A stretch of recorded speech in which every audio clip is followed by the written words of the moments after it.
So I bought this smart fridge, right? It tells me when food's expiring, it makes grocery lists, it even says, "Good morning." This morning, I opened the fridge, and it says, "You've had 7 slices of pizza at 2 a.m. every day this week." I go, "Yeah? So what?" The fridge goes, "I'm calling your gym."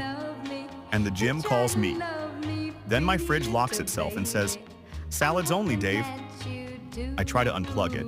It sends a notification to my mom. She's now texting, "Proud of you for trying to eat healthy, sweetie." I'm scared. Next week, it might start charging me for cheat days.